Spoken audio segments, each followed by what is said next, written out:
Hello there. Today I watched the 1971 film Duel, and now I want to tell you about it. Duel is a psychological horror written by Richard Matheson and directed by Steven Spielberg. It's known as Spielberg's first full-length film and features a fairly simple plot. A man on his way to a business meeting passes a truck that ends up terrorizing him on the road. It tries to run him off the road, to get him to drive into other cars, and even attempts to ram him at different points. The movie stars Dennis Weaver as David Mann, an ordinary salesman that's just trying to live his life. When he meets a truck driver that won't leave him alone, the two end up in a battle of wills with David trying everything he can to get away from the other driver. The story is a slow burn that starts with David leaving home and heading out onto the highway. From there, we spend 5 minutes or so driving with him, listening to the radio, and taking in the beautiful Californian mountains. This is just a trap the movie is laying for the audience. Its purpose is to lull you into a false sense of security. When the truck finally shows up for the first time, its appearance isn't even that special. It's just a nuisance in David's way.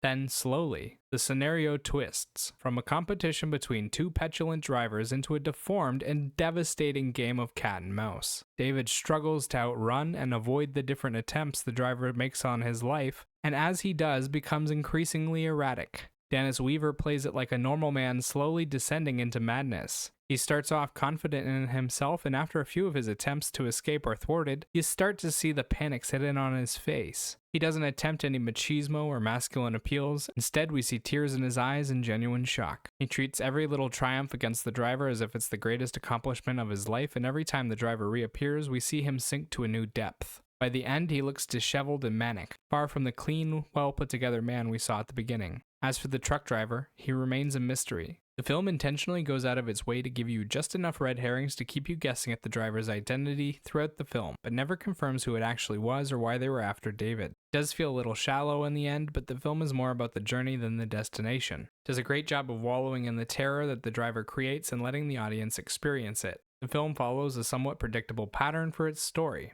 We see David come across the truck. Initially, it seems the truck is fine with him, but the second he tries to pass it or get away from it, the driver starts coming at him like a bat out of hell. It terrorizes him by speeding up behind him and ramming him until eventually he figures out a way to get away from it and makes it to a rest stop. It seems like everything is over until David resumes his journey and the truck reappears. This cycle happens 3 times in the movie, with each instance leading to yet another escalation between the two of them. The constant tension build up into release gets your heart pumping and keeps you on the edge of your seat. Visually, there isn't much to the journey. We start off with a camera stuck to the car David is driving and see different shots of him driving through the mountains. As he and the truck battle, we get fast-paced editing back and forth between the two vehicles that shows off all the action and how terrified David is. The places that David flees to are simple highway stops like a diner and 2 different gas stations. One is a simple corner store and gas pump, and the other is a sanctuary for unusual animals, like rattlesnakes and lizards. Both are a blast from the past in terms of aesthetics. The journey makes sense as a whole, but there aren't many standout scenes in the film. They just didn't have the budget or the technology in the 1970s to pull off a ton of crazy stunts, so the few big moments they have in the film aren't that impressive. There are scenes of high-speed chases and precision driving, but only 1 or 2 crashes. The first crash is a minor collision with a fence, and the crash at the end is a big affair. There's a fiery crash, several cars going over a cliff, and a big wreck at the bottom. They even end it with a harrowing montage of the aftermath. My favorite part was when the wheel stopped. It seemed like the cycle ending metaphorically. Sound-wise, there isn't much music in the film, and the audio is mostly made up of dialogue and ambient noise. It's just David, his car, and the radio.